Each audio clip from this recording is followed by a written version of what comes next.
Hello, everyone, and welcome to another episode of This is Revolution Podcast. I mean, Beyond the Red Zone. Damn it, me! For our returning listeners, subscribers, or very valued patrons, so glad you guys are here. You are the driving force behind the TIR machine. Without you, we couldn't do this. For those new to the channel, welcome. If you do enjoy this type of programming, please hit like and subscribe. It is a passive gesture that goes a very long way. Also, for viewers of the main show, we will be back tomorrow talking with JG Michael, where we will not only discuss the Sleepaway Camp sequels, but after the show, we're going to have a watch party where we'll screen Sleepaway Camp 2. If you would like to join us for the watch party, there are a couple ways. Become a paid YouTube subscriber, which means hit the join button next to the subscribe button on YouTube, or you can become a patron. Wherever you are watching or listening to the show, there is a link in the description to join the TIR Patreon, patreon.com/BitterWordPresents.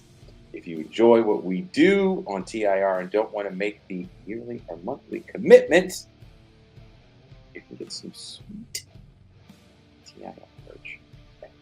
This is RevolutionPodcast.com. There's a plethora of designs. Some of them are mildly amusing.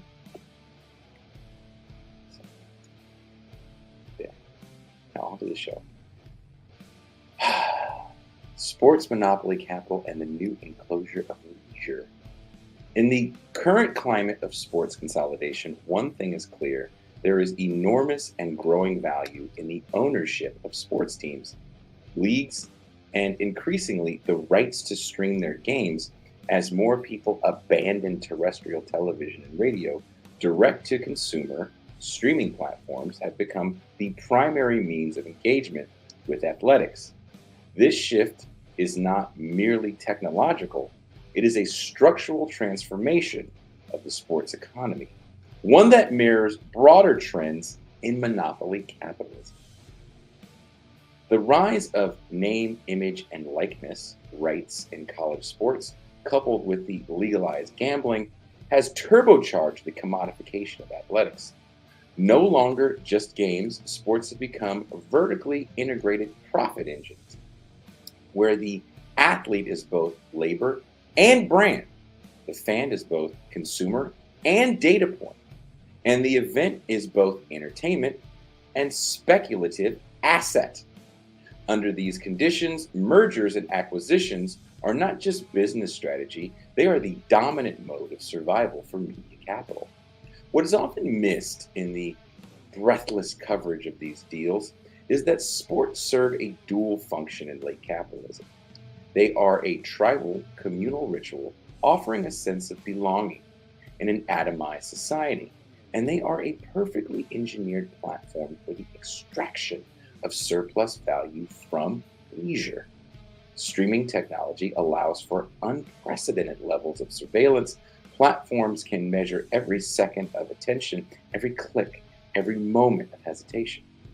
In the middle of a game, the software can not only target you with ads, but also nudge you towards micro bets, push you to buy merchandise, or feed you curated fantasy sports recommendations.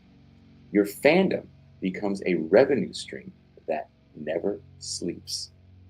The recent ESPN deal to acquire the NFL Network, the NFL's Red Zone channel, and its fantasy football platform represents a decisive moment in this process.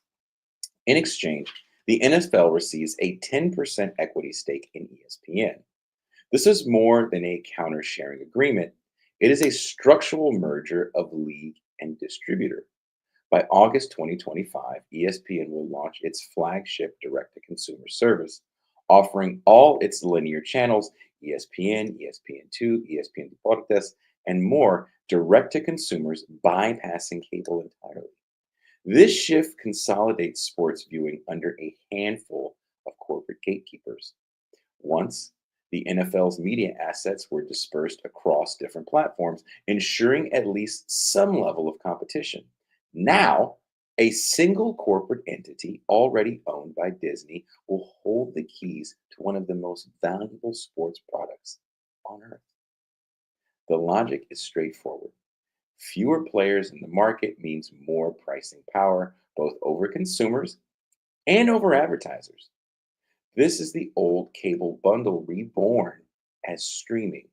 To get the games you want, you'll have to buy access to a corporate super platform loaded with content you didn't ask for at a price set without meaningful competition.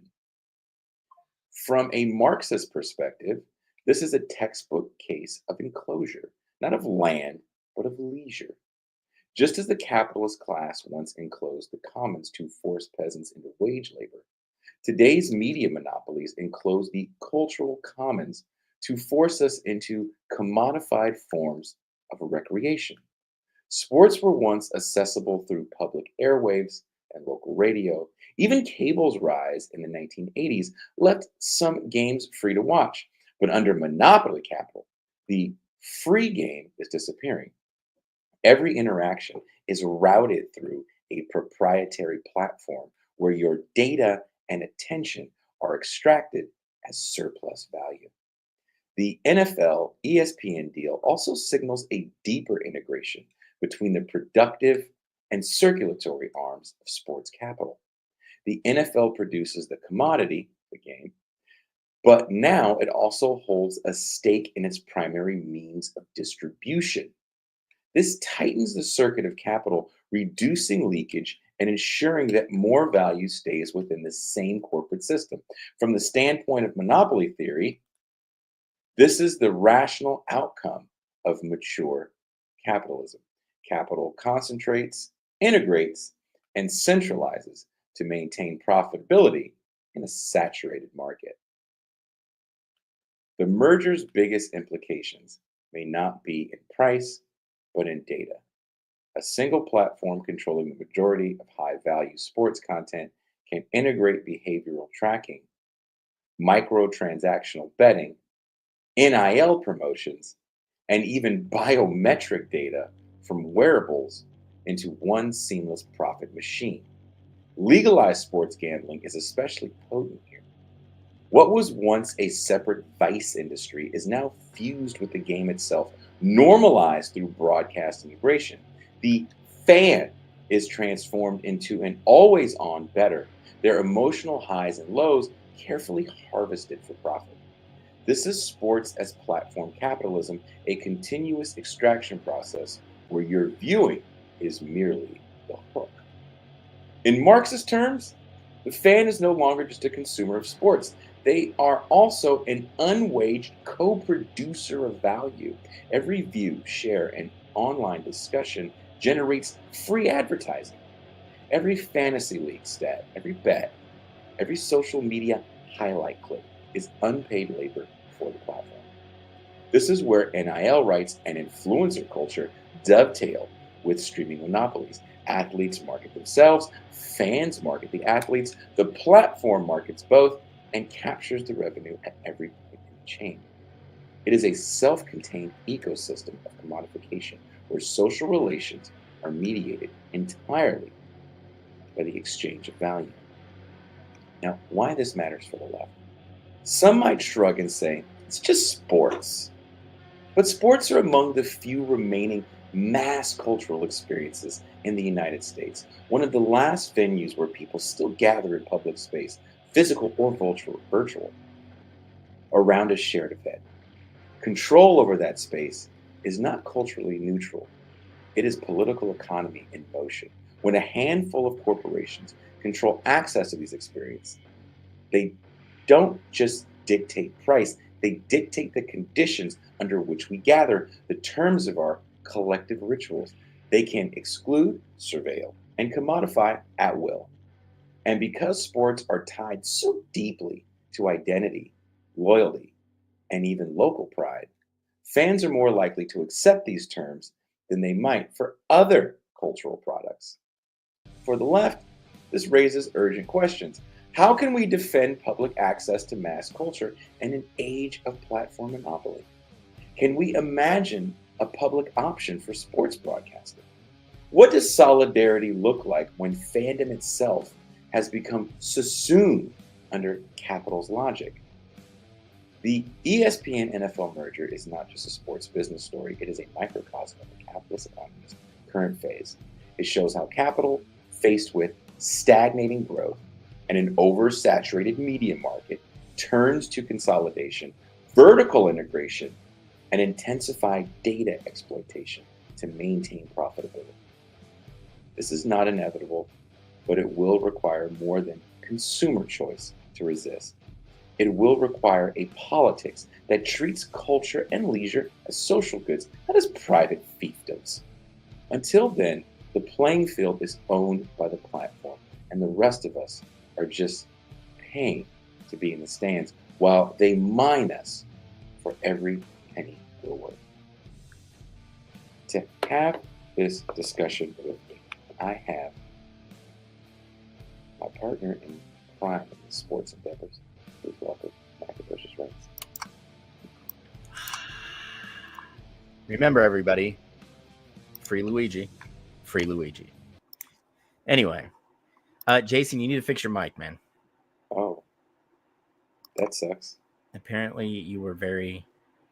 It was like we were listening to John Tesh on his radio show. Oh, I don't know why that is. But yeah, it. I don't know if you guys saw though. It's not just ESPN's, direct to consumer app.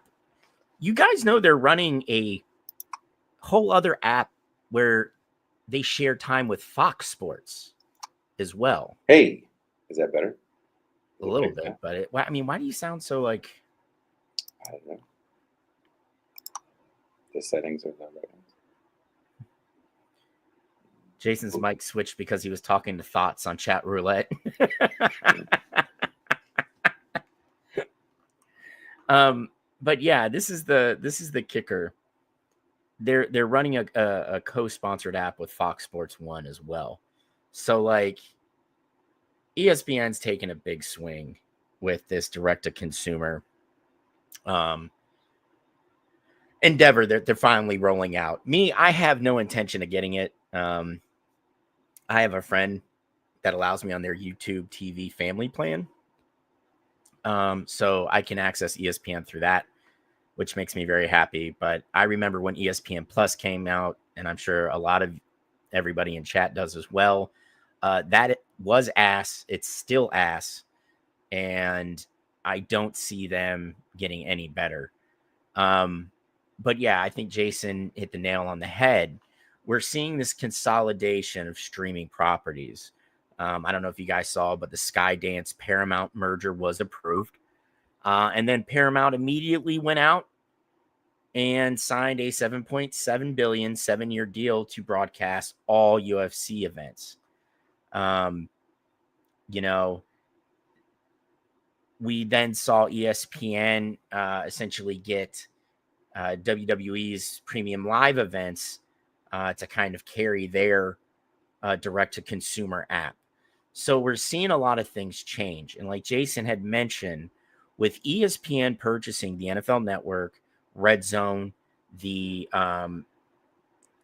betting apparatus, as well as the fantasy football aspect, and then the NFL in turn getting a 10% interest in ESPN, as consumers, we're pretty fucked.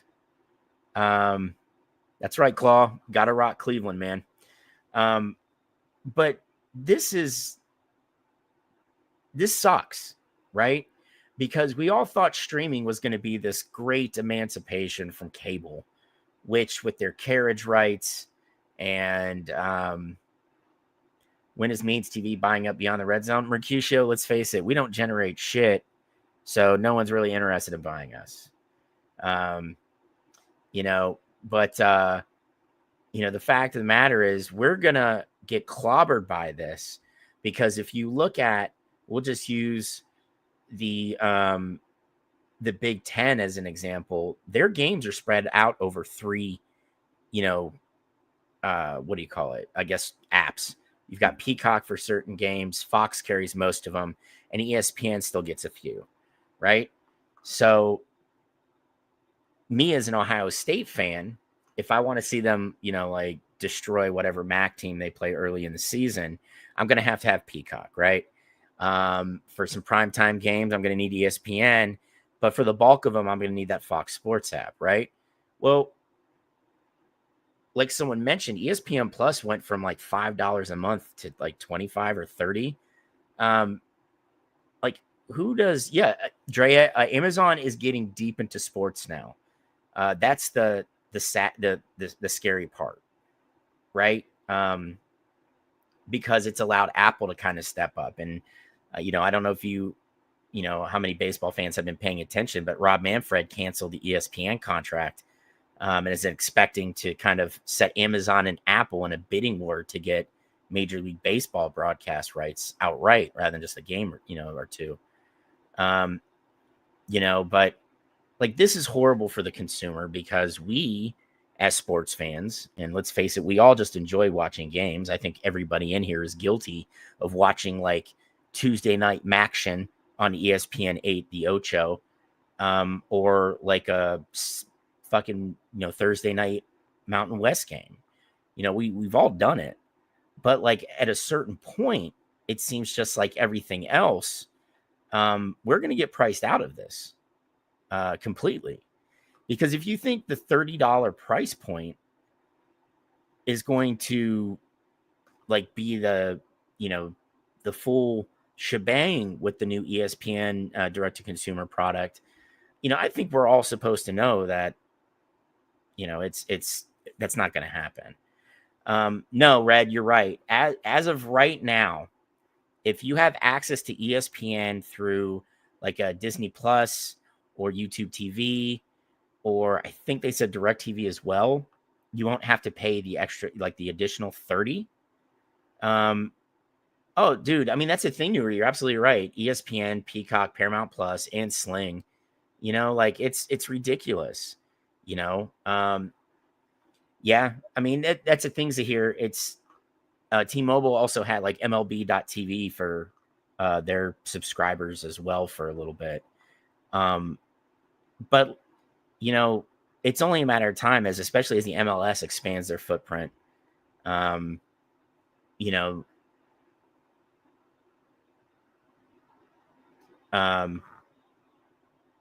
the MLS expands their footprint, they probably will pull that deal. That's the sad part, because it does help bring in fans. Tuesday Night Action is this partner program to ACAP? No, it's the MAC, the Mid-American Conference, Mercutio. They always call it like whatever day of the week Maction. And they will play on any day of the week in any any weather conditions. It's phenomenal. No, Drea, Jason was sending me a private chat to let me know to make sure I'm reading what I want to answer so everybody can, for our audio only listeners. But yeah, I mean, this continued consolidation of media, I think we can all agree is really bad. The whole point supposedly of capitalism was that competition would keep price low. But over the past, I'd say probably 40 years or so, all we've seen is consolidation. Especially when, Disney gobbles up ABC and a couple years later, ESPN. It's getting to the point where we're going to have media corporations that are almost going to be in the same position as like our too big to fail banks and businesses, right? Like GM and Ford and Stellantis. We couldn't let them fail. Even though when you look at things like the Warner Brothers Discovery merger, which was a colossal money loser, and look at the axe that David Zaslav took to all of those properties. So it's only a matter of time before we get to a consolidation point. And while Newry was making light of the situation, it would be nice if we could just watch our favorite games on one platform. But without that competition, these apps are going to continue to increase in price, and to the point where it's going to be just as bad for us to try and stream a game than it is for us to go and watch it. And I think that's kind of the point. We've kind of seen higher end games, whether they be the NCAA playoff, the NFL playoffs, big time games where they're not priced for regular fans. They really don't give a shit for there. But what they want is like LeBron James in the stands. They want to see Taylor Swift in Kansas City. They want the stars out to, show that this is a destination. This is an event, rather than like the 83rd game of the MLB season. But yeah, I mean, it's very. Jason's mic is powered by kicked out little people running on hamster wheels. I mean, there's probably some truth to that, Mercutio. Let's be honest. Oh, dude, Zahir, I understand you being priced out of MLS games. Dude, we're getting priced out of everything. Virtuoso can, back me up on this. But if you're a WWE fan, we can't afford to go to live events anymore. I think they were selling tickets for one day of SummerSlam at over $2,000. Who's got that kind of money? When did this happen? What's that? When did the rise? Can you still not hear me? Yeah, I can hear you, man. You kind of like came out of the ground like an apparition, and it scared me. Oh, okay. When did the tickets for wrestling go up? They've been going up the last few years. Mm-hmm. It's only kind of taken off even more with the advent of TKO after the UFC WWE merger. Mm-hmm. At that point, you saw them moving to smaller venues actually, and just jacking up ticket prices. Right. And then during the big events, which they're turning into like 2-day events, you're finding tickets for the low price of like $1,500 to $2,000. And I don't know. Jason thought his glazed baby carrots would provide the caloric requirement that people would need to run on those hamster wheels. I didn't tell you this. I glazed the carrots yesterday. Why? No. No.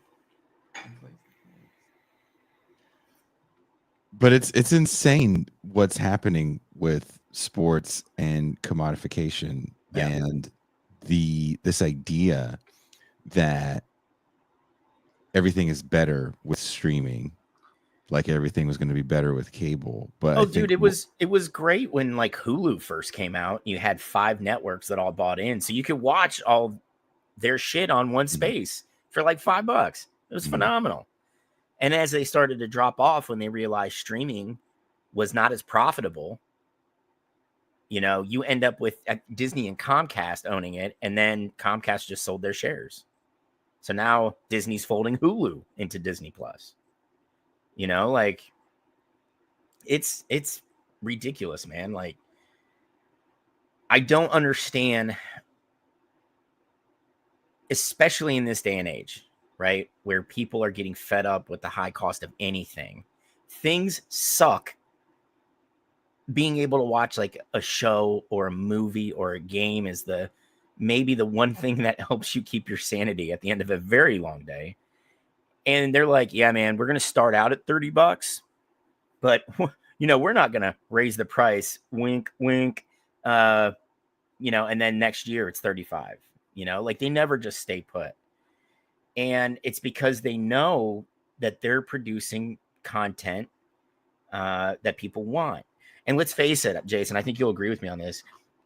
ESPN, like, they don't do sports journalism anymore, but what they have really done, and I don't want to say well, but what they've excelled at is the betting part, right?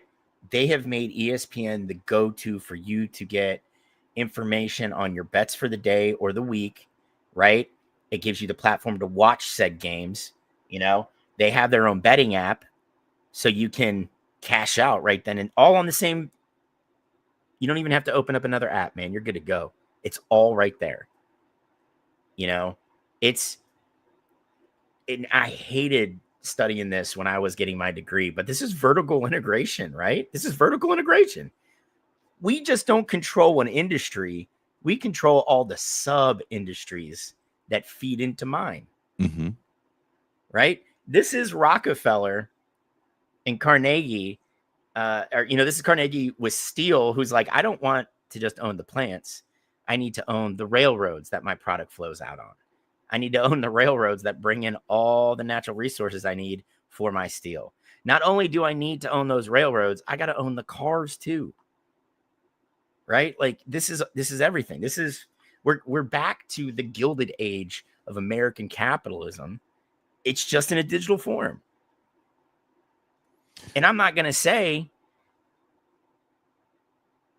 it's as dangerous because let's face it, shit was really, really, horrible in the late 1890s, early 1900s. But let's not act like a lot of these programmers aren't getting worked 60, 70, 80 hours a week to build these apps, to stream these things on.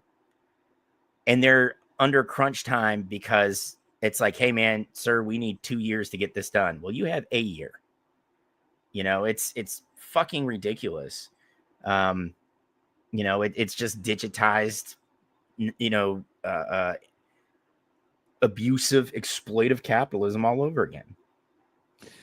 And what's interesting is I don't really hear this conversation happening. Dizzle made a joke with his super chat, and thank you very much for the super chat, Dizzle, where he said, here we go, put on screen. I think the revolution will be kicked off, pun intended, by disgruntled foosball fans. And I do you remember, was it last year? Was it the playoffs or regular season game where you had to have the right streaming service and they cut the game off? Yeah. Was it Netflix or something like that, or Amazon? It was one of those that hadn't really been into sports production yet. Yeah, and you had to have it to watch the game. Was it the playoffs or was it just Sunday? I think it was the playoffs because I think it was a Buffalo game. But when that shut off, that bar went crazy that I was at in Mexico. The bar went crazy. What the fuck? It's funny that Dizzle says that because when it got restored, no one complained again. But no one really understood how it got restored, right? There's multiple TVs in the bar. One guy had one TV with a fire stick. Yeah. So it's like you're pirating the game. It was insane how they had to get the game right. And they had paid for all of the different apps. They had paid for the NFL package. Yeah, and the thing is, what people don't realize, when you're watching games at a bar and they're doing it legally, they get charged per TV, right? And then there's another fee that gets tacked on per seat. So, like, if you've got 10 booths and 20 seats at the bar, they're going to say, okay, each booth holds 4 people. So that's really 4 seats, so you have a grand total of 60 seats and 6 TVs. So it'll run you thousands of dollars to carry games, and that's what, I only learned that when I was bouncing. Like, it's not cheap for a bar to have games. No, not at all, man. Not at all.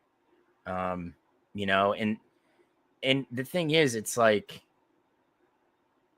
who can name me? Has anybody in chat, right? When's the last time you guys were able to go to an NFL playoff game? Oof. I've never been to an NFL playoff game. I've been to one. Really? Cleveland? 1998. No, it wasn't the Browns. Was it Patriots? It was the Pats, yeah.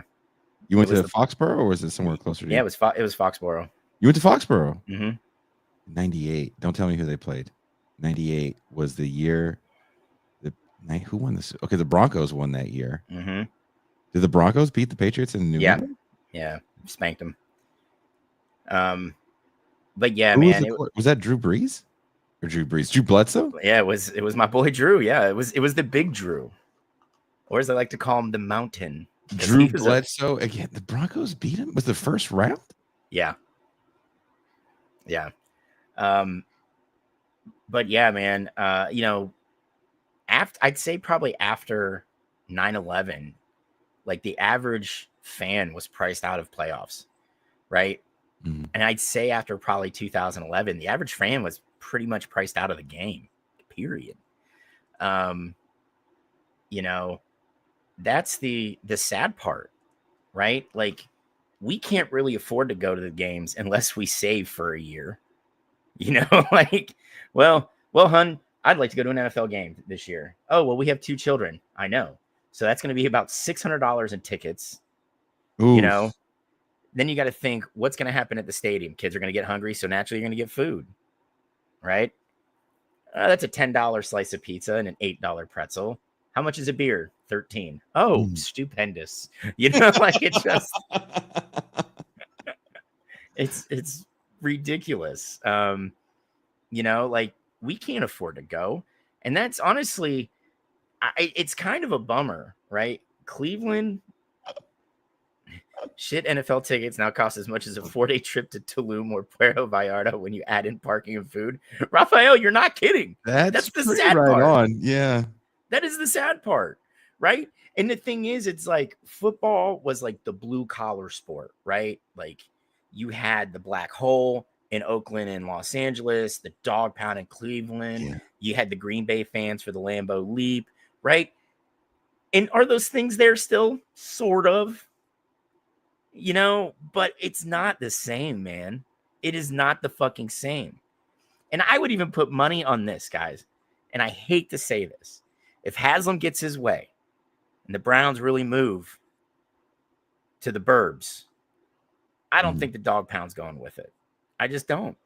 It's going to be too much of a corporate stadium, and they don't want those Neanderthals running around half naked in December in Northeast Ohio. Like, it's ridiculous, man.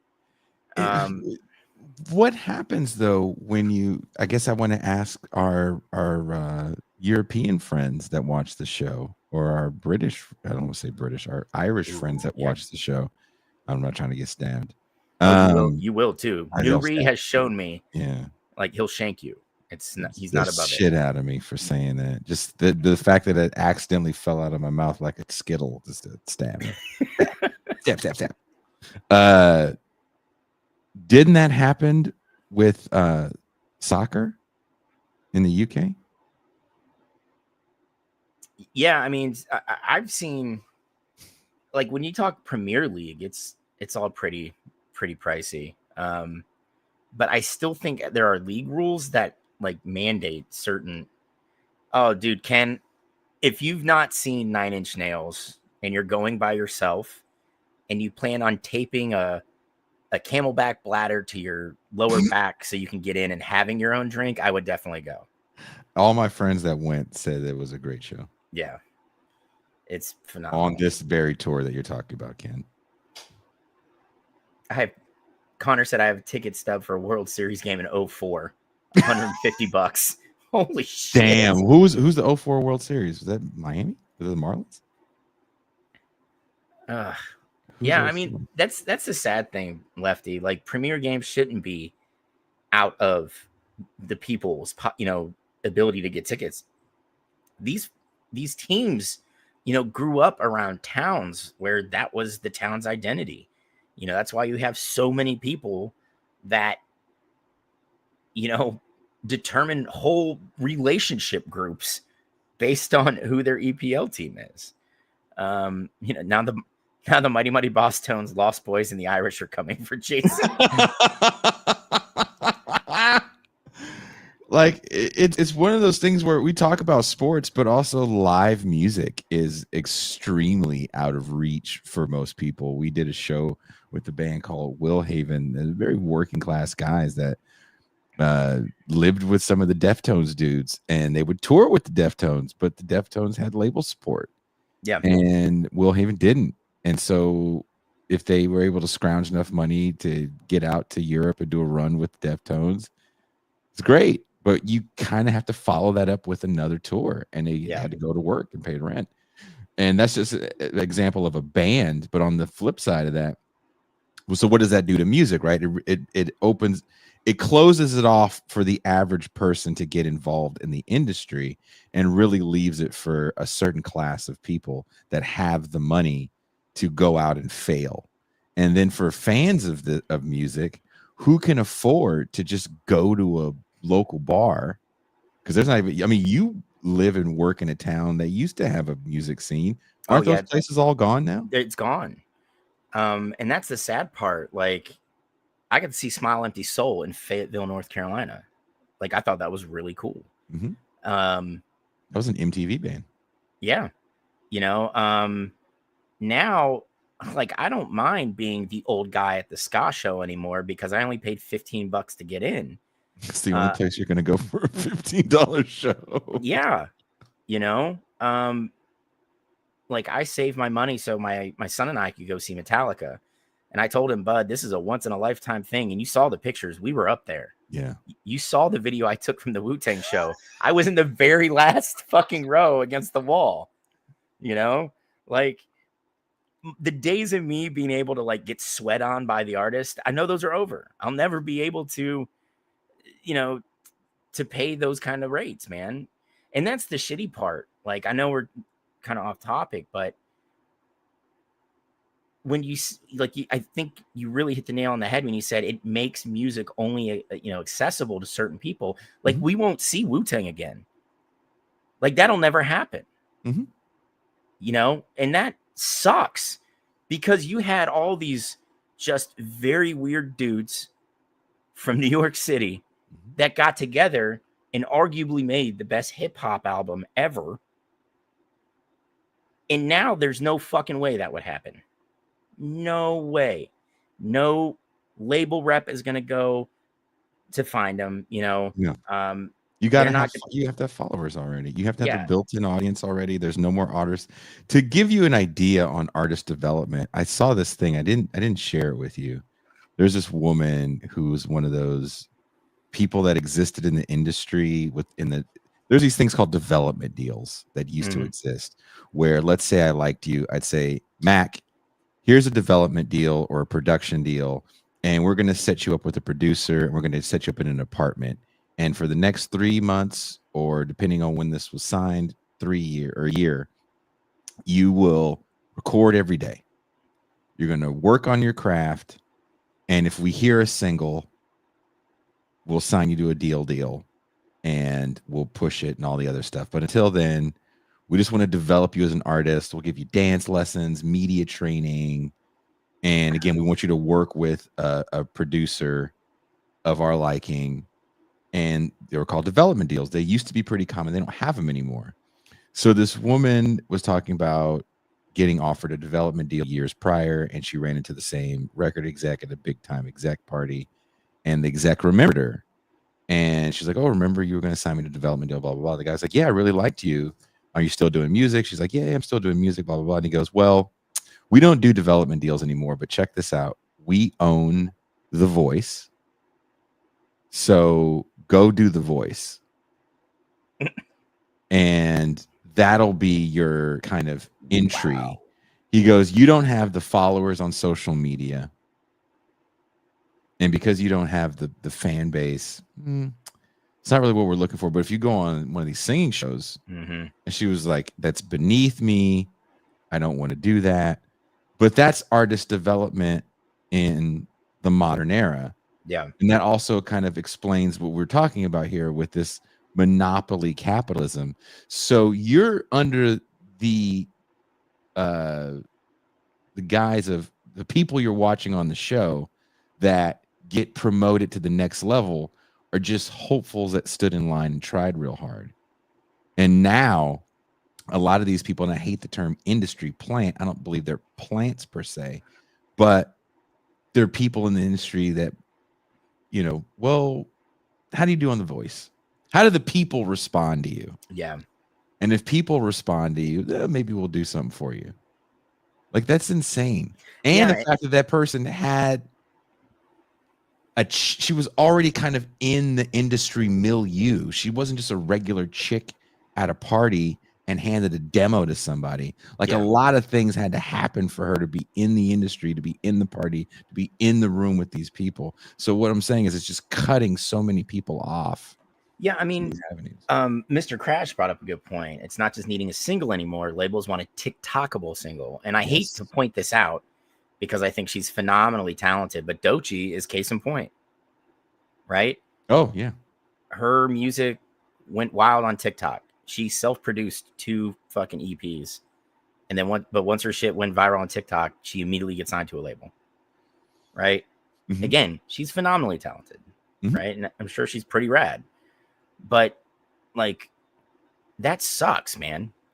Especially when you're talking about people who maybe don't play pop music. You know, like, it's just, I don't know, man.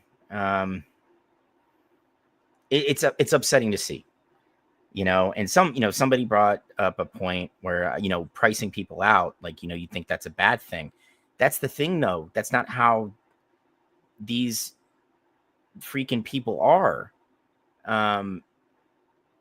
The people in control of like these giant conglomerates that, offer us a streaming service at a certain price point for about a year before they raise it. They know they don't need our asses in seats. They just need asses in seats. And right now, a lot of these asses in seats are people with money, Mm-hmm. you know? And the thing is, you may not think that there's 60,000 people or 70,000 people with that kind of money in your metropolitan area, but there is, right? Or there's people that pretend very well. Okay. But like, that way the leagues can say, look, again, Taylor Swift is in Kansas City. Who the fuck thought Taylor Swift would ever be in Kansas City? Yeah. Look, LeBron's in the stands at Dodger Stadium. Yep. Look, LeBron's down on the sideline during the Ohio State Buckeyes playoff game. Or LeBron's at the Summer League game watching his kid play. Now, Summer League is this thing you have to pay top dollar for. So you can watch Cooper Flag and Bronny James. Which kills me because when my grandfather fell over dead finally, like he was living in Vegas and it was he died during the tip off the Summer League. At the game? No, not at the game. Just at the same time frame. Oh, so wow. like we get him in the ground, or we're playing at the funeral, and I bought tickets to Summer League, and guess how much they were for 2 days? $25. I was gonna say it must have been cheap because it was like Summer League. Yeah, it was for 8 games. Like I could stay from the first to the last game on the first day, and the same thing for the second day, and it cost me $25.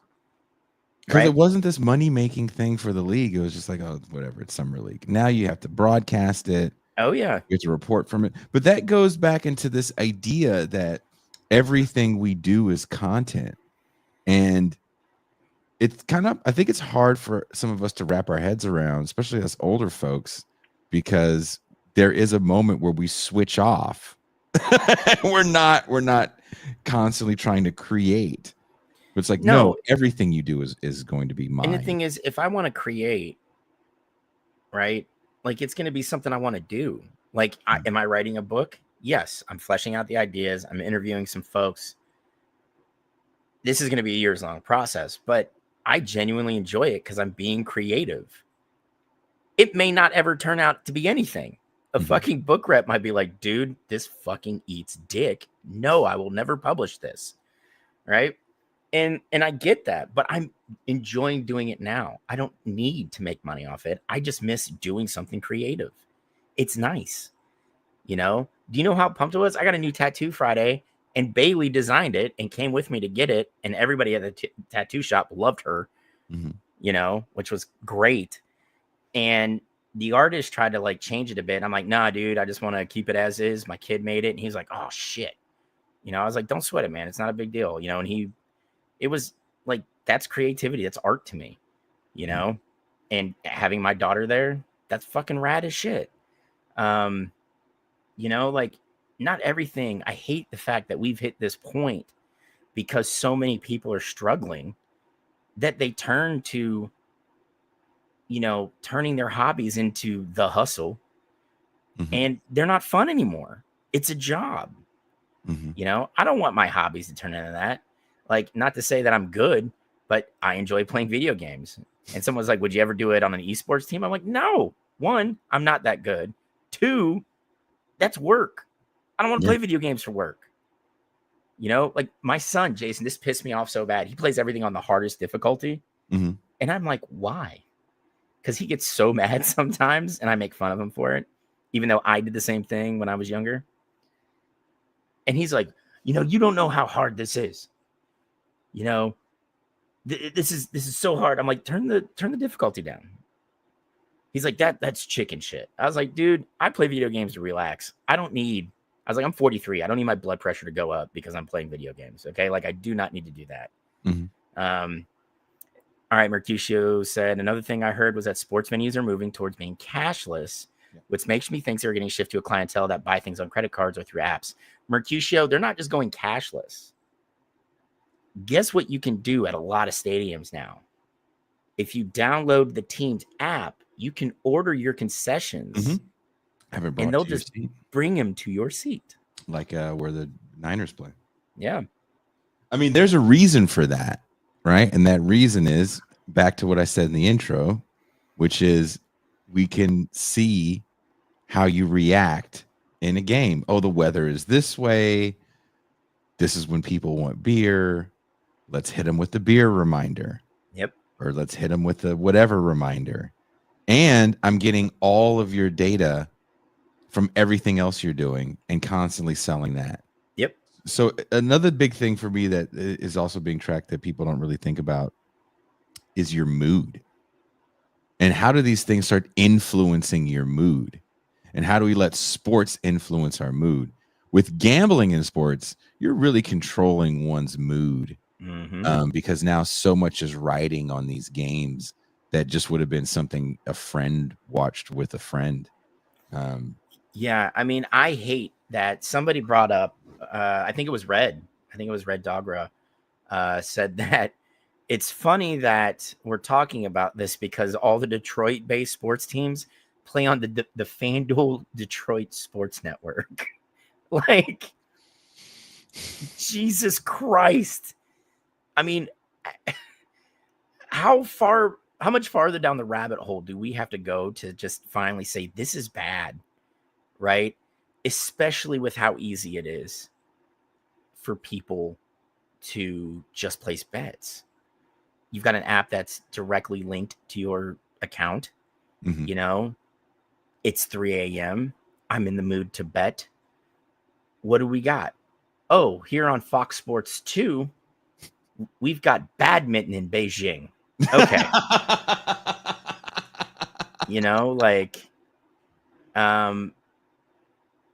Right? Like, people in America, unless you've competitively played badminton, probably shouldn't be dropping bets on badminton, and it's I read a study where they conducted it, interviewed like 5,000 what they call essentially addicted sports bettors,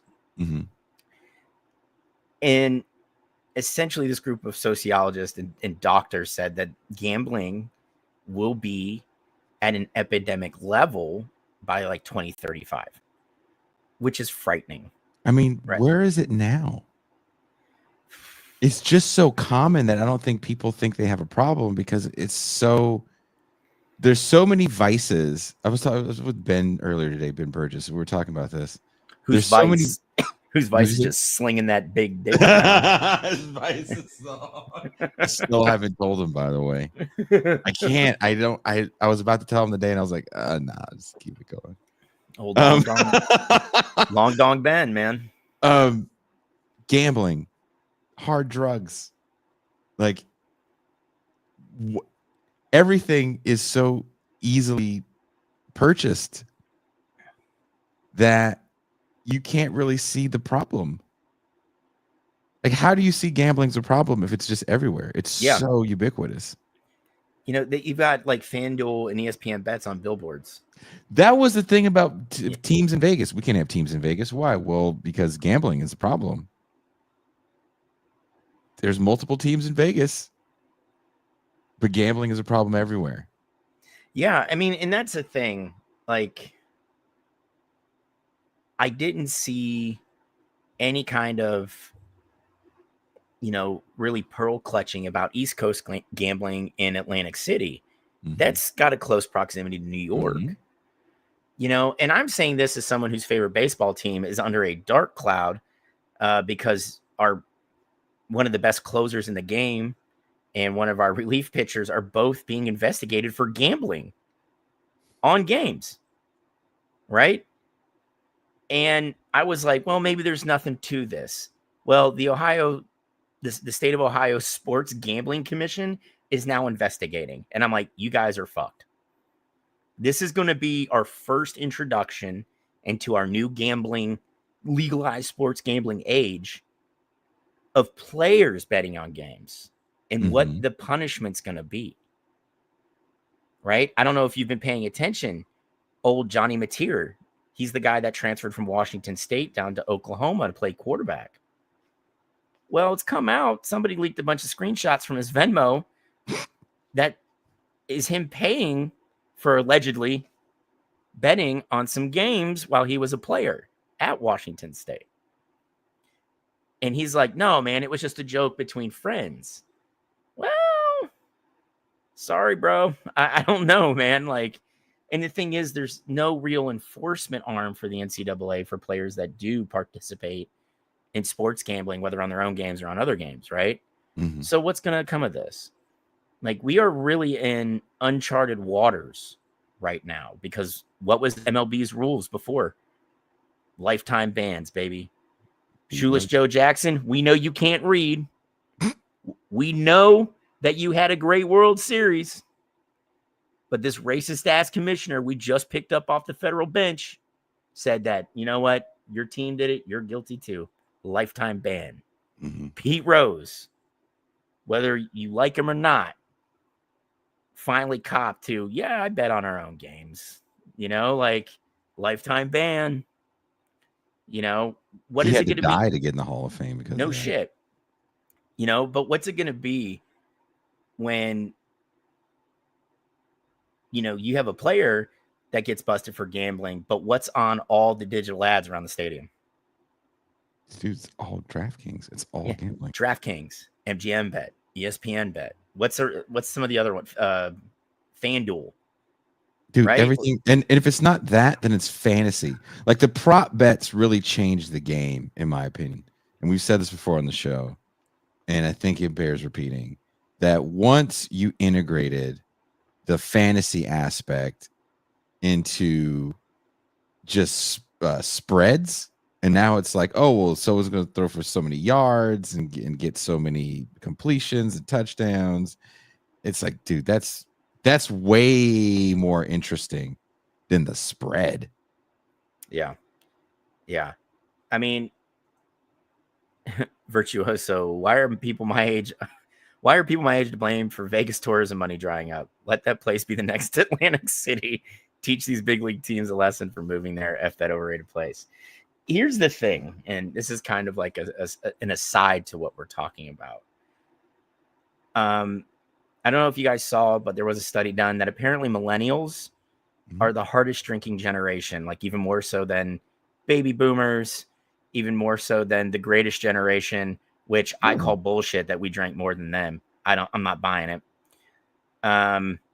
But we're being followed up by generations that don't drink anywhere near as much as we, Yeah. And let's face it, that's a key component of Vegas tourism.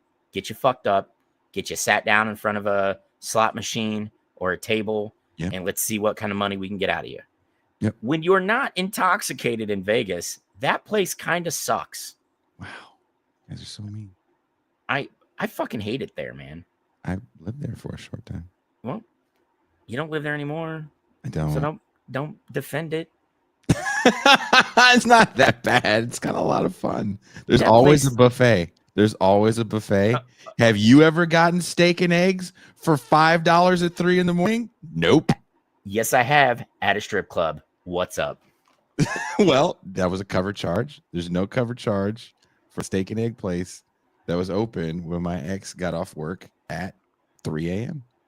From the strip club. Wow. She was not a dancer. She did work in the nightlife, but not as dancing. It's a woman I did music with. She was not a stripper, but she did work. She worked the door. That's what Vegas is fun for. Have you ever had a good ass steak and eggs at 4 a.m.? No, you haven't. You know, well, What is steak and eggs code for? nothing. Nothing. There was this place in Uptown Charlotte, Newry, that had a 24-hour buffet. And you can get steak and eggs. And what we would do is when we spent the long weekends, like when we had a 4-day weekend, we'd go down there and then we would stay there till 2:30 when they were like, you can't have any alcohol in front of you. And they would like fire up the buffet again and we would just smash steak and eggs until you sobered up. And then we would take a cab home back to the hotel and just pass out until like fucking 2:00 the next afternoon, wake up, repeat naturally, you know? Yeah, it wasn't the greatest kind of behavior on my part, but you know, what the fuck are you going to do, man? That's what soldiers do. We drink, eat steak and eggs at strip club buffets, and then try and see as many boobs as we can. This is very true. You get wings at a strip club. You get steak at a gentleman's club. Yes, Drea. Yes. One of the best steaks we had was in Parkersburg, West Virginia, at where this picture is taken, at a strip club there. They told us we were hungry, and someone was like, go to the strip club down the street. We're like, there's food at the strip club. He's like, yeah, the best steak in town is at the strip club. I know exactly the one you're talking about, too. Is it the one kind of like on a hill? Yeah, it is. And there's like a room where you like eat, and then there's a strip club. Yeah, that's high five. Yes, Charles, that's it. That is exactly it. Southern Exposure. Is that what it's called? I don't remember the name. Couldn't tell you the name. I just remember that the guy goes, it's like $7, and me and the singer didn't believe him. And so we go to the place and we're like, well, how much is it? They're like, well, it's $7.50, but if you get an extra steak for $3.50. So we're like, okay, then we'll do that. Caleb said, yo, not gonna lie, I don't like strip clubs like that, but the food alone makes me want to go see some T-tests. Caleb, I'm telling you, dude. I don't think that place is around. If it's around, you know, then God bless it. But dude, it was an open grilled steak too. This wasn't no fucking Waffle House steak on the flat top. It was an open grill with the grill marks on its steak. You got spoiled at Southern Exposure, you know. Charles got ridden at Southern Exposure. See, like there's a picture of me somewhere on the pole at that place because we used to go back. I wouldn't be surprised. I'll find the picture. I'll just shaking your ass like a champ. I'm like climbing it. That's how much we hang out there. Well, dude, when you get to that part of West Virginia, Parkersburg's like the last stop before where there's anything, where you hit just like a mountain pass and then you cross the river and you're in Ohio. And then you're in southeastern Ohio where there is nothing. It's just Ohio is one of those places that people just think of Cleveland. Yeah, maybe or Columbus. Yeah. Maybe Columbus. But when you go to Ohio, you're like, oh, it's scary here. This is some rednecky ass shit. And that part you're talking about, where people talk a little different, there's an accent. There's a Southern Ohio accent. Yeah, it's terrifying. I hate driving through there. Yeah. No, it's legit scary. I'm just like, I need to get on the same like line of latitude as Columbus, and I know I'm okay. If you're off the 80, then you know it's a wrap for you. Yeah, you know. I'm not on the 80. It's not gonna be okay. Al, Southern Ohio has Athens, okay, but Athens I equate to like Austin in Texas. It's this cool little town, and I can't say that about Austin anymore. It's giant, but like it's okay to be in. But once you leave those comfy confines, like, no. Is this a fair assessment? Ohio is the Florida of the Midwest by as much as that hurts. Yes, that is absolutely correct. And Claw could probably back me up on that. Red Dogger, shut the fuck up. You're in Michigan. Red is from Michigan. Yeah, Red said, I said it before, but this is one of the many reasons Ohio sucks. Dude, Michigan sucks, and I'll tell you why Michigan sucks. On that tour, I was tour managing a band. On that tour, everybody was trying to meet their wife at a strip club. Real talk. Oh yeah. And she's got guaranteed income, so why not? I think it was on some turn her into a housewife shit for some of the cats. But anyway, we were in Michigan. We were in Detroit. It's a rough fucking town. And like 09 Detroit. Like real ass, fucked up ass Detroit. And we were at the strip club, and this woman took me aside. She goes, "They told me you're the tour manager." I was like, "Yeah." She goes, "Your friends are talking to that girl right there?" I'm like, "Yeah." She goes, "She's part of some gang, whatever gang was in Michigan. I couldn't tell you the name." Oh my God. She goes, whatever she's saying that she is inviting you guys to do, they're gonna rob you. And you'll be lucky if they just steal your stuff. They're probably going to shoot you. So you need to get out of here. God damn. Yeah. Fuck. Don't say shit about Michigan is hella real. Hella fucking real. Yeah. Dude, my buddy tried to get me to go hunting in the Upper Peninsula, and I was like, no fucking way, dude. You will not catch me in the Upper Peninsula of Michigan ever. Fuck that place. Bunch of Timothy McVeigh wannabes that fucking traipse around up there. Prairie says, "Jason, I know I could take the stripper home." She does. Prairie, she does. Oh, she gave you her number. Remember? It was a lot of that went on that run. There were some that came along for a few days. It's a different time. Yep. Different time. Stuart says kind of union solidarity. That's right. That's exactly what we need, just musicians and strippers. Fair play. Thanks for the heads up. I mean, that's what we said. I was like, "Are you serious?" She's like, "Yeah." She's like, "See your friend right there?" And because my buddy's like, "Jay, man," because I was driving. They were like, we went. This girl was inviting us back, and she was cute. I was like, okay. And then the lady was like, "No, you can't go back. Like, don't go there. If you go back, you're gonna die." And it was the year that another band had gotten their entire van stolen. Fuck. So when you would play Michigan, you play places like Blondie's. There's another club in Michigan that's very well known. Everything was fenced in, and Vancouver, Canada's like this too. And there'd be an armed dude that would just watch your shit as you load in and load out, because it was so fucking gnarly in Michigan. So Red, look, props to the Lions for making the playoffs again. I hope the Tigers do well. But you are from one of the most frightening places in the union. You just have to admit it. Stop. Jason, I'm not going to be with Mac on the Ohio State, Michigan shit. That's not my fight. But the reality of where you're from. Jason's tour managing. He's like, "All right, we're going to play this venue. Anything we need to know? Listen, we're going to kick you in an extra $100. For what? You need to pick somebody up who's good with a gun. All I'm going to say, make sure that a man that's handy with the steel. Yeah, make sure that $100 gets to that person." You're just like, what the fuck? when you call to advance the show and the promoter's like, "Is there any bitch made niggas in your group?" Because Jason, if so, I saw this picture of your group. There's a skinny, light-skinned guy. Probably shouldn't bring him. Just saying, probably shouldn't. Well, I told you about what happened. So the first strip club we went to, we didn't know that they're segregated.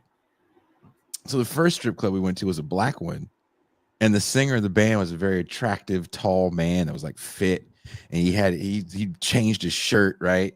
It was going to the strip club, so he had his shirt unbuttoned hella deep, and he was all yoked, and he walked in, and as he's walking in, a black dude walked out, was like, "Button up your shirt, oh bitch ass nigga," and the motherfucker was like this, man.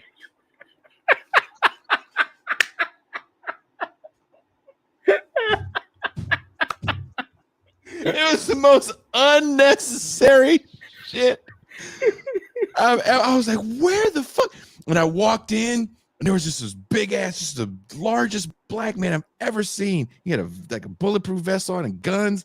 And I was like, "You need guns and all this shit up in here to look at titties?" And he was like, "Yeah." And I was like, "Well, we're out." He just yelled at my boy. You got this big nigga up in here looking like a superhero. Fuck that shit. All that shit to see a titty? Just one. You don't even get to see both. You get to see one. A titty? Why are y'all so mad looking at titties in Detroit? That's why I don't fuck with y'all niggas. How mad you gonna be? You can't even walk in a room of joy without shit popping off. Y'all niggas is too much, man. Andrea said, not gonna lie, that kind of scary. The thing is, like, I know those kind of clubs, man. Right? We always worked when I was bouncing at a club up in Raleigh. We had that dude that had like the deep baritone. Hey, you better get that team jersey off right now. Right? You're like, oh, yeah. I don't like this team anyway. Yeah. Yeah. Nah, dude. It took us like 3 strip clubs to find like a decent one in Michigan to where we didn't feel like we were going to get shot. Bro, that's when you just cross the bridge into Windsor and have a good time. Homie, the singer was like, because we would sleep in the like Walmart parking lots and shit. And the singer was like, nah, we're getting out of this entire area. Like, no, fuck that. These people are crazy. So, Red, look, you seem like a nice gentleman. I'm sure if me and Matt came to your house, you'd be like, would you guys like some tea? But I heard you like grill marks on your steak. He'd make the little triangles. He'd do the diamonds, right? Yep. He's doing the diamonds. But we have to admit, man, you can't have fun in Detroit because y'all is bored and violent. Why do you think Eminem is such a good rapper? Every rapper I've ever heard from Detroit is dope. You know why? Because them niggas can't go out there and battle each other. Michigan's new tourist like slogan: "Come to Michigan, where boredom and violence go hand in hand." Where boredom and violence meet to form good hip hop. In clubs where you see one titty before you leave. If you're lucky. That's all you want to see, Mac. Let's go to the strip club. Why? Because there's boobs in there. But why is the armed guard? Why are we getting yelled at? Why does he look like Tiny Lister from Friday? That dude was so big. He was so big. He didn't have a flashlight like most security guards have. Motherfucker was armed. And this was back in that era. Remember? And it's changed. Remember, like, you go to the bad. Yes, how you knew you was in a bad neighborhood if the drive-through had the window where they pushed out the plastic. Yeah, and he had to slide your money on the side. Yep. And all like, of Detroit was that they had to hit the button to talk. Yeah. What do you want? It was like that. Can I get a pack of Camel Blues and a Red Bull? Hold on. Just like the front door's locked. You just have to be outside. But it's like 7 p.m. Yeah. You know. Hey, man, this glass is kind of thick. Have you seen what bullets do to regular glass? Dumbass. That's 1025. 1025? Just, are you going to pay or not? If you're not, get the fuck out of here. Oh. Just needed a pack of smokes, man. Leave me alone. Sorry. I didn't mean it. Red says Windsor has bomb-ass strip clubs. They do. You know why you know that? Because you're not trying to die in your city. Oh, dude, Windsor was so fucking cool. I went up there a couple times to hang out. Usually what I did is I'd cross the bridge into Windsor, I'd park, and I'd take the train into Montreal. I fucking love Montreal. Montreal's a fun place. TIR co-op titty bars. I am here for it. Let's go. And you know what? You won't need to bring a gun. Another thing I don't like about strip clubs, Detroit, you know where else is? Mac knows this because he lives in this city where they say things like, don't bring your gun inside. Yeah. My first thought is like, why do I want to bring a gun in a room full of joy? Yeah. And see, that sucked bouncing because you get people, because like it's before you had to take a class to get a concealed carry license. And it states explicitly, if you go into any establishment with the intent to drink, you can't carry. You get people concealed carry and one, they wouldn't be doing it very well. So you'd like see the bottom of their holster or whatever. The length of their extended magazine. You're like, dude, what the fuck is wrong with you? It's a fully. Yeah. Like Lil Brazzy. That's Yeah, a fully. I got 22 in this clip. It's not a clip. It's a magazine. You shouldn't even be allowed to have a weapon if you don't know the terminology or how the weapon works. But I digress. And it'd be like, dude, you can't carry in here. Oh, this isn't America? Dude. It is. But it is, bro. Stop with the guns. But you don't need it here at this club where, you know, I hope to God you're not running around trying to shoot people, because like I had to work in a suit. That's the kind of club I worked in, right? And that is not conducive to being able to fight well, right?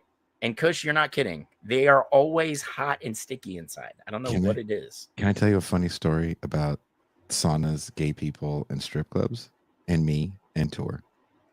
That is a lot of correlating lines, but feel free. We were on tour on a day off, and I have a very good friend. I won't say his name, but if you're watching, I love you like a play cousin, and you know this is about you. He's from Alabama, and he was living in Louisiana at the time. Okay. And he was like, he wasn't working, and he was like, I'm going to drive y'all to Texas. We had a show in Texas somewhere. I was like, you know what? When I was in Texas, I remember seeing a bunch of strip clubs. So let's go to a strip club. And this was when I was in a group with my ex.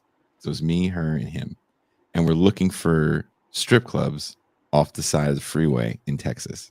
And I couldn't tell you what interstate we were on. I don't think we were on the 10. I think we were on, what's the north-south one? Is it 35? I don't know. I don't know shit about Texas, man. I try and avoid that place. Well, we were in a part of Texas. It must have been the 35 because I think we're near Austin. So I thought we saw a strip club, because now we're like, you know how you think you see a strip club from the side of the road? Mm-hmm. Like, that's got to be a strip club. It's got to be a strip club.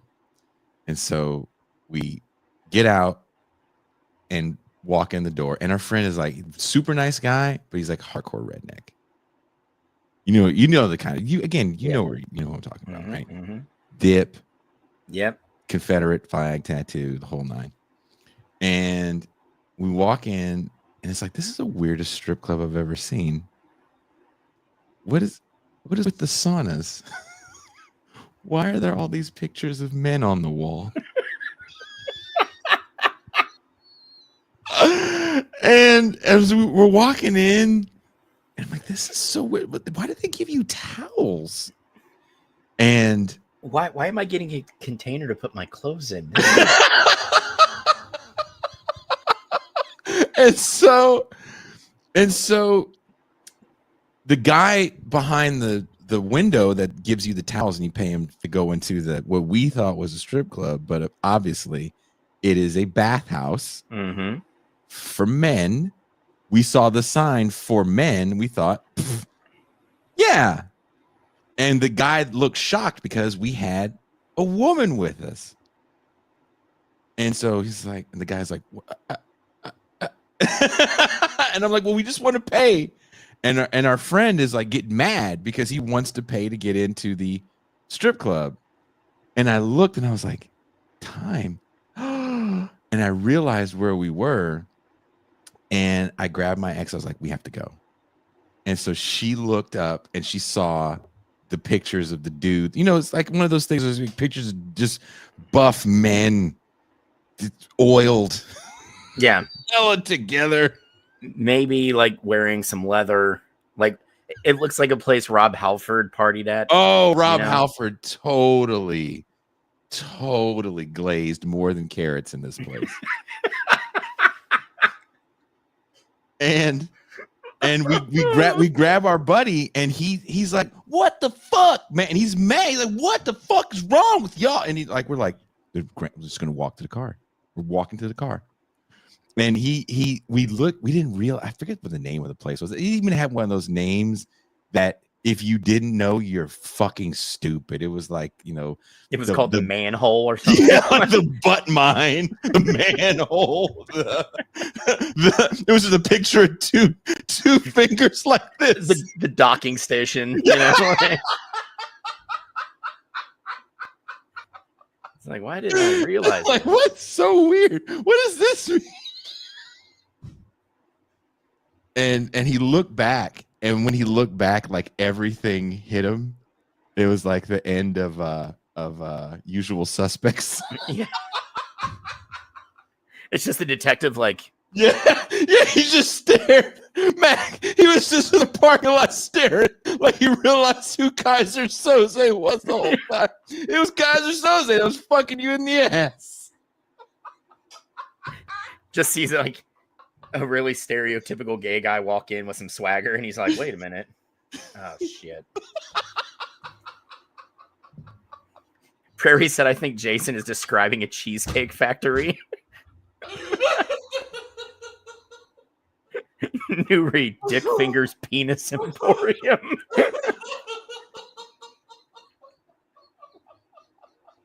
Kushlik says, I'm sorry I said anything. Kush, I will never. I talked to that guy not too long ago. Still a wonderful man. And he reminded me of that very. He's like, Jason, you know what they didn't have in the Confederacy? Bathhouses. Well, sorry, dude. I mean, we didn't go all the way in. Like, Jason, I still haven't forgiven you. I almost had to suck a dick that night. I don't think they forced you to do it. Nobody there wasn't a gun to your head. Well, he had a finger gun. What was I supposed to do? The thing was loaded. There's dicks everywhere, man. I don't know how I was going to get out alive.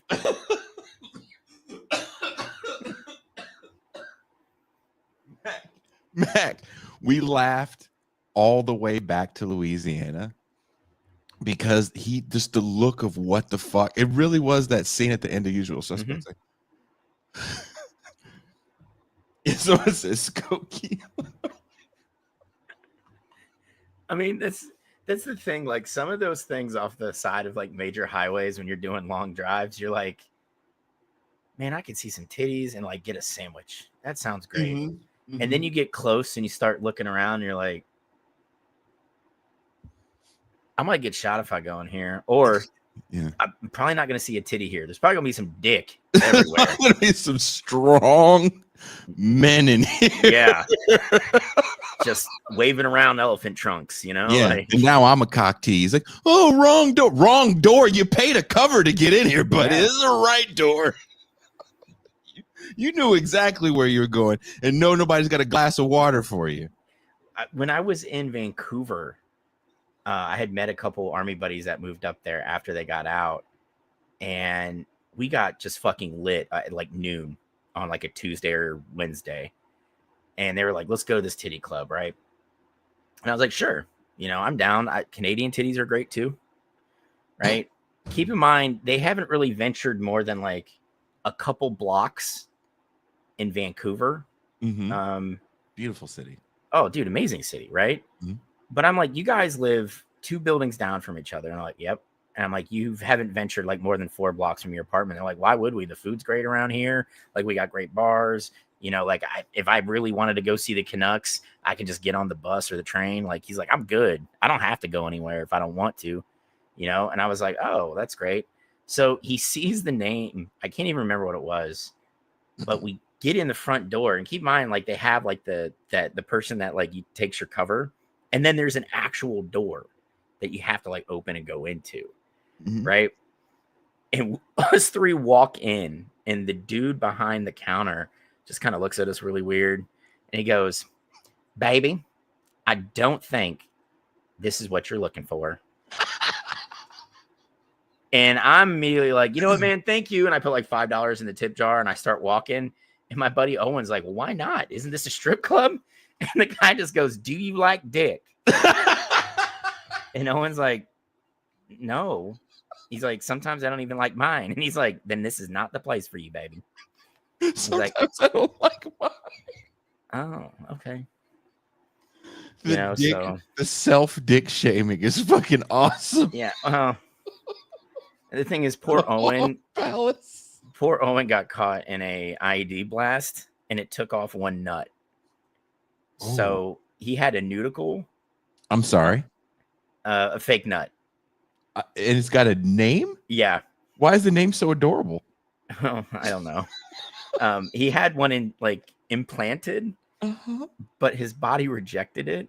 So he was very self-conscious about like hooking up with a woman, and she goes down there and she's like, "Where's the other one?" I was like, "Has that ever happened to you?" And he's like, "No," but like she could tell, and I'm like, she's not gonna be like using Benoit balls with your nuts, dude. Like, you know, That's not how your girl does it. Like Furious Styles and Boys in the Hood. yeah, you know, it just. But we ended up at a strip club, and it was very nice. And I saw something very disturbing there, where a woman was brought out of the back to loud applause, and we're all just like, "Oh, okay." We start clapping too, and she puts a stack of loonies on the stage. Those are the change. That's the dollar The coins, dollar right? coin. Yep.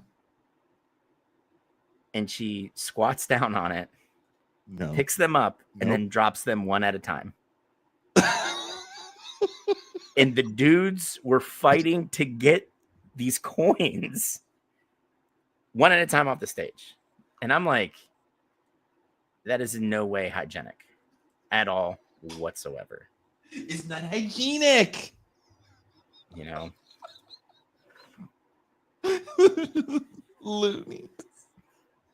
That's how I know you were really in Canada, because you said loonies and toonies. That's right. Oh. You know? But yeah, that's my weird Canada story. Andreas's guys are so close. You are not kidding. I am one of those guys that like washes my hands a lot when I'm out at a bar. Like I could be just having my drink and I'm like, no, I go wash my hands, right? I just feel, and there's some times where I like am prepping for surgery. I scrub up to my elbows because I'm just like, this place is gross, but I like it here. But some dudes, man, I tell you what I don't want is a loony dropped from a woman's vagina. I don't want that. I don't want it in my pocket.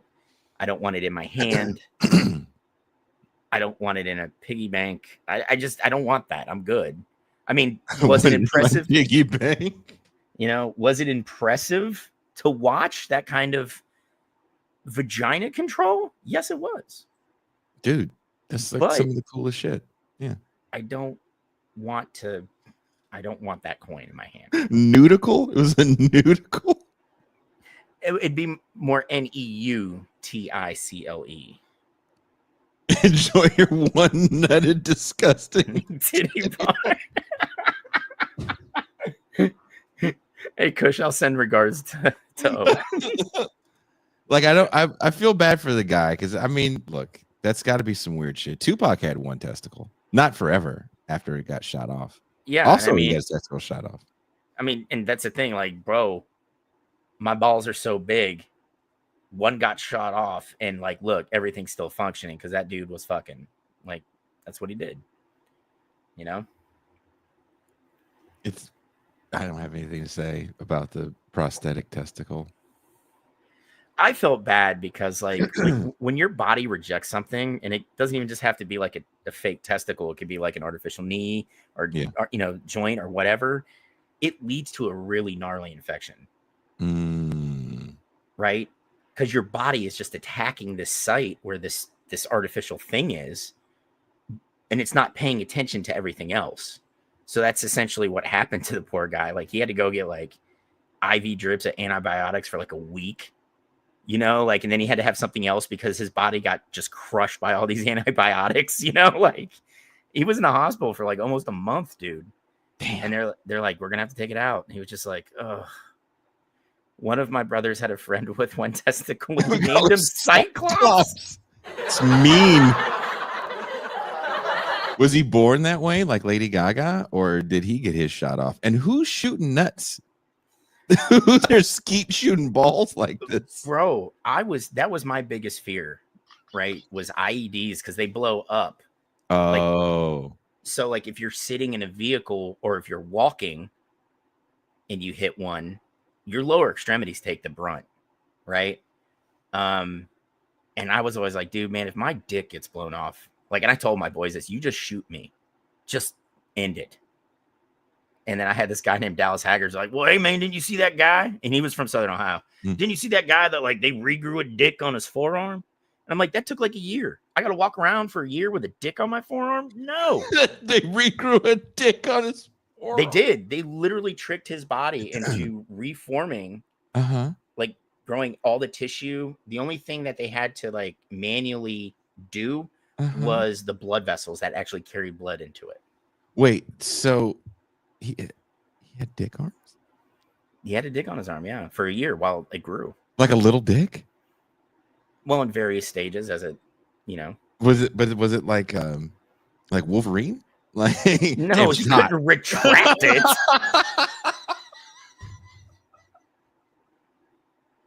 Yeah. That guy grew a dick on his arm. Is that the Toussaint last night in the champagne room said, I guess men's penis sizes are getting larger. Really? Well, that's fucked up. Now is Toussaint like citing some medical study, or is she telling us from personal experience here? She's just going around being like, hey, these dicks, hey, let's see this different in 2025. Hey, you, let's see it. Just yeah, that's pretty big. Good job, dude. She said, you just see MT walking around New York City. Like, how big's your dick? Did I send you the video of the Russian woman asking the black dude how big his dick was? No, I don't want to see that. I still have to go through all the ones you sent me today because I was very busy at work. I was trying to send you ones that did make you go fuck, but they made you go, oh, this is nice. She seems nice. You sent me a couple of them where it's like she seems nice, and there's another ones where I'm like, dude, Jason, what is it with you and like 3 little women? Because that's what it's come to, chat. That's what it's come to. Jason, his algorithm is so completely obliterated with just nonsense. I'm getting videos of 3 little women just like dancing. I think one he sent me, she was doing a push-up. And I'm like, bruh. They're cute. No. They're no. Jason, they're everybody's beautiful in their own way. But you, in this fascination that you have with little people these days, especially women, we might have to talk to MT about this and maybe do a little person intervention. So Mac Jason was on the cusp of deleting Instagram from his phone last night. We tried to get him over the finish line. It's a true story, dude. I was about to do it. And I was like, oh no, I gotta send a few more things. There's some... The list is still pretty. I mean, the thing is, Jason's got this shit backlogged and he forgets about it, and then he remembers it, and then it all gets sent to me. Just like, you get a weird reel, and you get a weird reel, and you get a weird reel. Like, he's obering weird reels at me, you know, and I'm just like, bruh. And the thing is, they come in waves. So, like, for a little bit, it'll be like 50-year-old women that are like, you know, saying weird shit like, you know, my son brought over a friend and he thought I was hot. What do you think? You know, and I'm just like, Jason, what the fuck is wrong with you? And then like 3 days later, it'll be the little people in like a bikini doing push-ups. And then it'll be this weird guy dressed to the nines going coast to coast fighting people. You know, he says he's not going to stop until somebody knocks him out. You know what? Cool, I guess. You know, then I'll get the occasional weird backyard MMA video where a guy does a backflip into their ring wearing wings. And then I get the Spanish speaking stuff, which I don't understand the context because I don't speak Spanish. But Jason knows enough of the Spanish to get the context. He thinks it's funny, so he sends it to me, and I'm just lost. And I'm too lazy to translate anything at this point. And then we get, his long butt honeys. It's a variety. It's kind of like a grab bag of weirdness that, Jason likes to share. The long butt honeys? Though? Yes, your long You don't butt find honeys. them cute? They're not cute. Some of them have a butt that's too long, even for me. Some of them have a butt that you could land an F-35 on if it was able to land properly, but it can't, so it'll just blow up on impact. Why are you a long butt hater? You're an LBH. I mean, I'm not a hater. I just prefer some cheeks that look like they do squats. That's all. They do squats. They just do them the long way. What? By getting pulled on the rack until their ass just flattens out? Like, it's not flat. It's just long. You say long, we say flat. Okay, like I'm looking at what I sent you right now. I sent you the I Love White Woman shirt. Yeah, dude. And then there's that. There really is a lot of little people. Yeah. Mm-hmm. I'm so sorry. That's been like Jason's thing for the last week. And I'm all for it, man. Like, if you are into little people, Jason, gotta go for it, man. Like, I'm here for it. I will back you up. But I think there's a little bit of objectification going on at this point. Just a little bit. I think the one that really freaked me out was the one that she got implants, but they were far too big for her frame. And that frightened me because I felt like she would just topple forward, because there's no way that the superstructure of her body could afford to be that top heavy. Did you see the one I sent you? It says how guys who drink White Claw shake hands. Yes, I did see that. Did you laugh? And I did. And then what did I send you? Sometimes a White Claw is good to drink. Like, I'm not gonna lie, I like them. But what about the hippie chick with their boobs hanging out? That wasn't a good one. I can't deal with a lot of these hippie chicks, man. They freak me out. I'm not gonna lie. Okay, here's the thing. If you want to be a hippie, or what you describe as a hippie, cool. What I don't want is you around me, because I live in North Carolina. And although some studies say it's poisonous, I need you to have deodorant with aluminum in it to stave off the stink, right? I work with somebody who does like a natural deodorant, and it's bad. That dude. shit is horrible. It's like the body odor has combined with the coconut oil base, and it smells like BO coconut now. And that is not a pleasant scent. It's just very gross. Oh, I sent you the pregnant woman that's a ring girl. Yeah, that I unfortunately shared that with the 10 dudes that I still really talk to from the military, and 8 of them all just wrote back smash. Smash. Oh no. Yeah. Oh no. One dude actually said, I just hope I don't dent the baby's head because I'm going to be in there all the time. Oh my God. To the pregnant ring girl? Mm-hmm. Oh, you know the flat boot. I see the flat booty lady that was talking about how sexy she was. That lady did have a flat butt. That's fair. That was fair. Yeah, I'm looking at. I sent you some quality stuff, dude. You didn't like the Jasons I sent you? I mean, Nuri, the sad thing is this particular fellow I'm referring to only hit on pregnant women because he couldn't get her pregnant. Oof. Yeah. That does not sound like...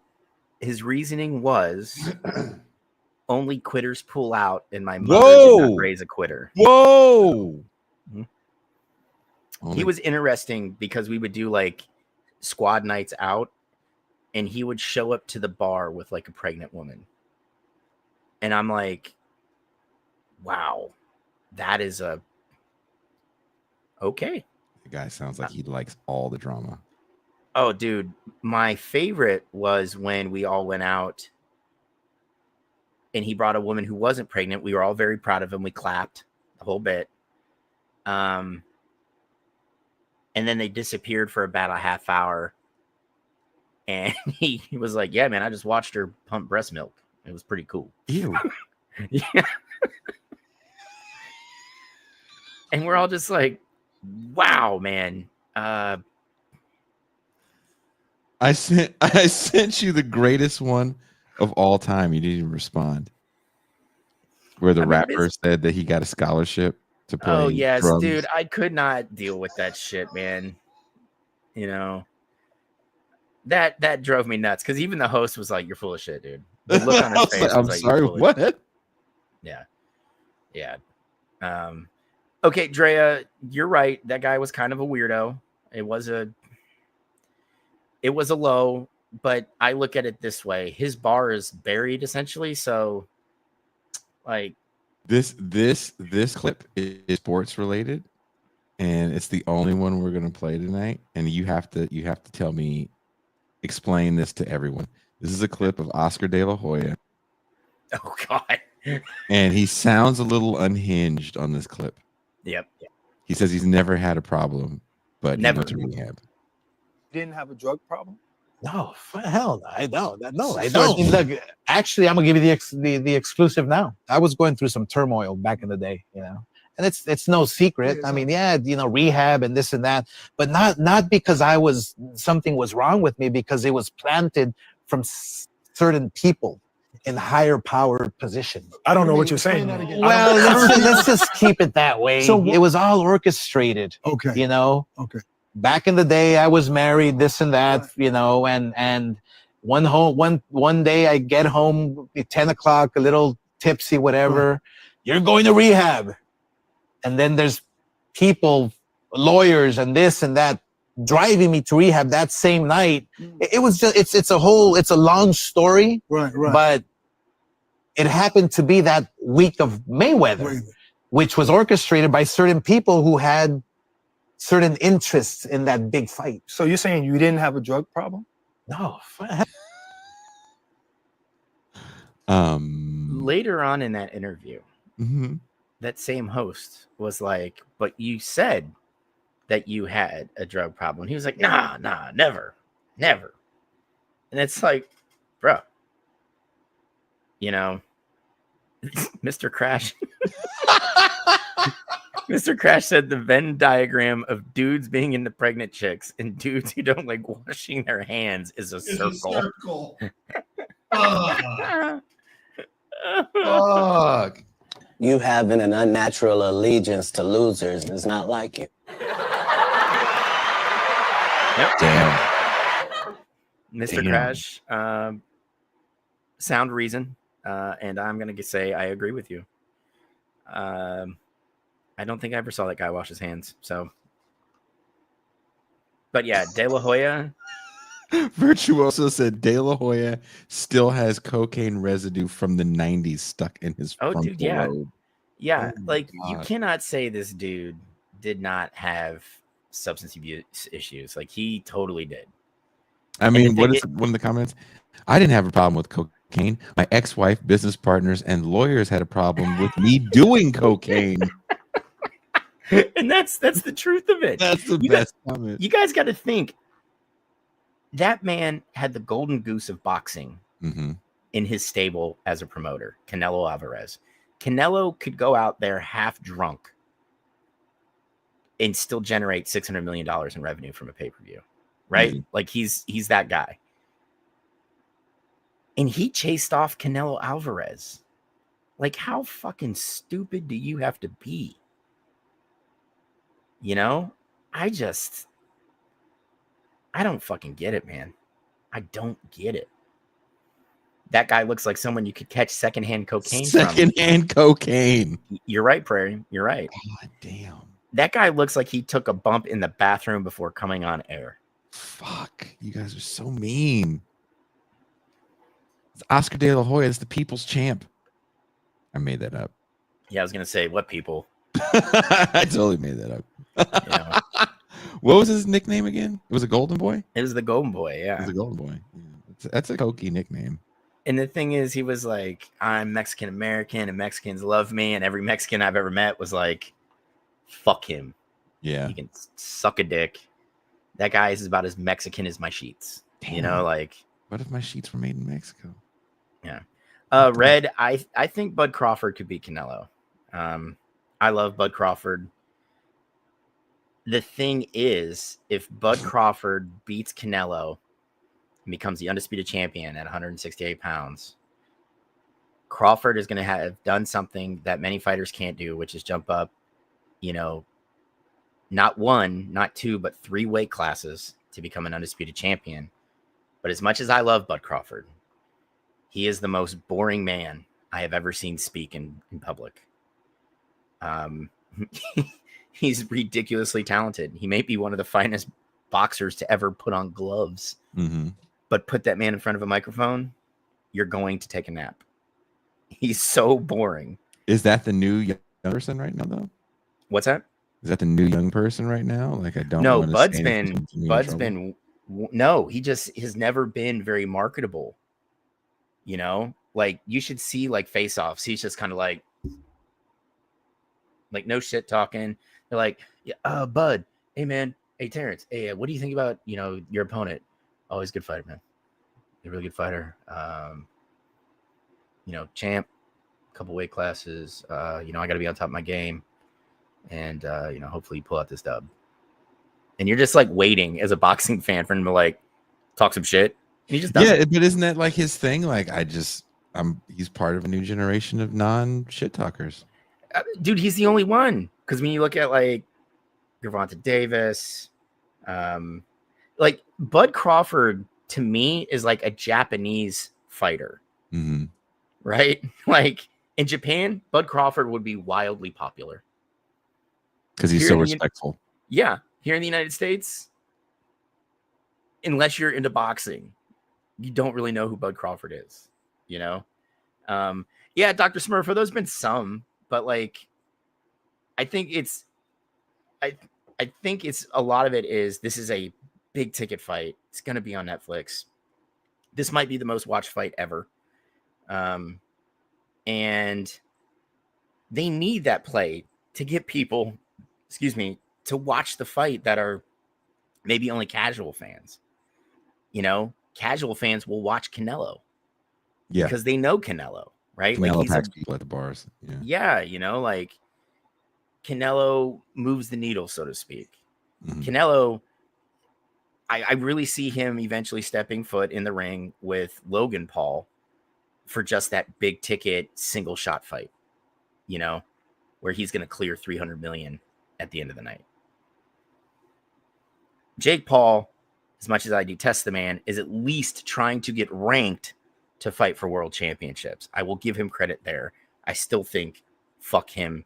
I hope he gets hit by a bus. But that's Not just a me fan. talking. Not a fan at all. No. I know. Well, look, we've been talking for too long. You have to get up in the morning. Yeah, I have to go back to the place I hate the most.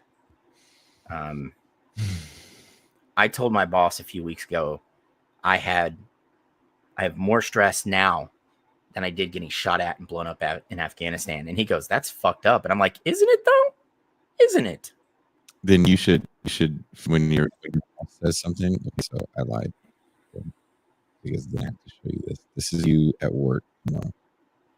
Yeah, like, let's face it. Oh God, This is you at work. I'm sorry. Bang, bang, bang on my nut. Bang, pull up in the head, but boom, knee to the head. And look what we got here. Smack his face, throw it at him. And while I throw it at him, I would kick him in the groin, boom, right straight.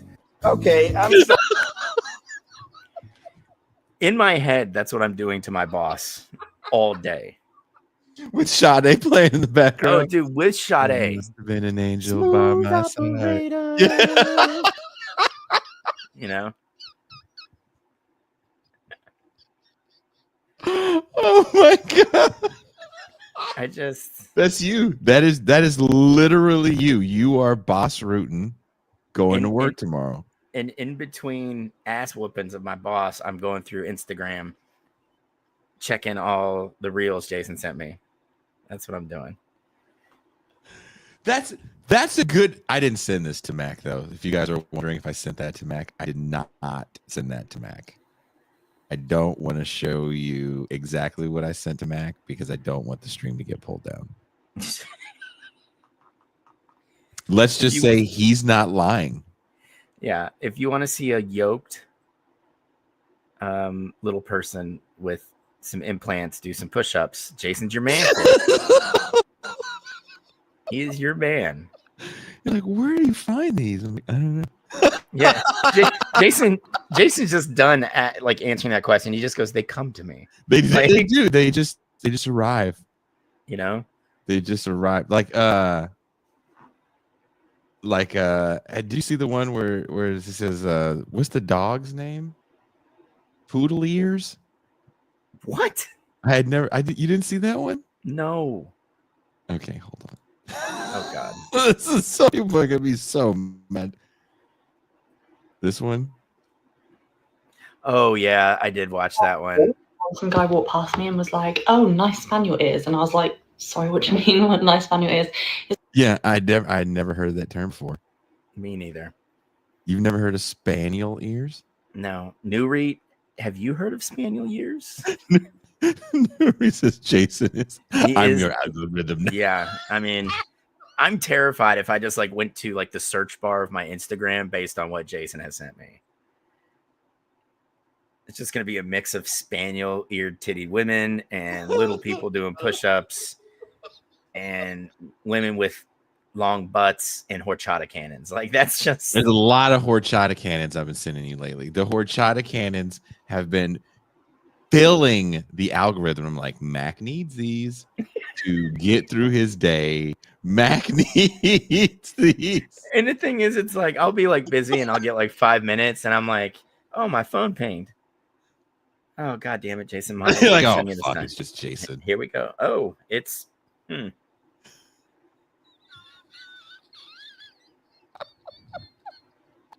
Why is this little person skating with a man that's 7 feet tall? You know, like it's. There's a video I sent back of this woman who's obviously about to rob this man. She's like, I just need to use your shower. I sent Mac a message and said, I would have got caught up. Oh, that's all you need? Yeah, the guy's like talking through his Ring camera. She's like, the hot water's out at my house. I really just need to take a shower. I just got back from the gym.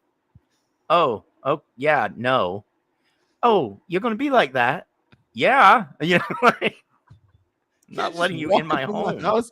Yeah, Mac would have been the person with common sense. I'm like, oh, no. Yeah, you come right on in. You look a nice person. Yeah, Jason ends up like hogtied with a ball gag in. Ben's got to come. And he's like, Jason, what happened? I saw some titties, man. I don't know. She looked cute. Seemed like trouble. I was like, oh, how bad can this be? She bench pressed me before she did this. Oscar De La Hoya is to cocaine as Jason is to Instagram. Prairie Fire, thank you for the super chat. I'm petitioning the government for Mac to qualify for a Purple Heart from all of the cringe injuries he's taking, absorbing blows from Jason day in and day out. The Republic thanks you, Mac Adocious. Prairie, you're welcome for my service. I do this for you guys. Prairie, you would have lost it. Prairie would have totally opened the door. Yeah, he would have totally opened the door. Yeah, and then they would have started soaking, you know. Prairie's looking around. He's like, "Wait a minute, I'll call one of my goats over to jump on the bed so we can really get this party started." Dude, Prairie would have told. I'm looking at the woman right now. You would have opened the door. Mac wouldn't have, because Mac is a good man with common sense. I am not a good man, and I lack common sense. I know when people are going to steal from me. That one would have Yeah. stolen from me. And it wasn't like stuff; it was body parts. Yeah. You Yeah, would put like those body parts. I would have been waking up in my own bathtub filled with ice because she's gonna be really let down when she gets to my liver or kidneys because that shit's whoo, Like, dunzo. I saw that video. I just sent it to you and Bert Cooper. I was like, "That would have got me." Just the hair alone, I'd be like, "Oh man, who is this wild little hellcat knocking on my door randomly in the app?" She looks full of spirit. Let's say hi. She looks like a good person on the inside. Yeah. Yeah. Until she's like, wrist deep in your insides, like, oh yeah. What? Thank This you. person says I had what? I had a coworker on Snapchat. I had that with a coworker on Snapchat. I didn't watch any for a month, and it was 9 minutes of suit selfies, shitter pics, and Smash Fallout. What is Smash Fallout? I think you know what Smash Fallout is. Is that when you do it with someone and you fall out of the hole? No, I'm thinking like smashing. It's just like the after effects of the sex. Like the crumpled up towel that you leaned off, or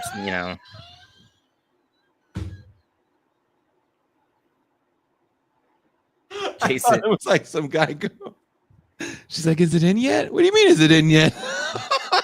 I've been pumping for 5 minutes. Yeah, what's going on? Shut up! What are you talking about? Is it in yet? I was giving you my best moves. God damn! I was doing the circle and everything. Connor says shitter pics. Yeah. Yeah, I also don't know what shitter pics are. I mean, those naturally, that's just pics from the shitter. Smash flop out. Drea. Oh, okay. Drea knows what that is. Is flop out when you're not hard?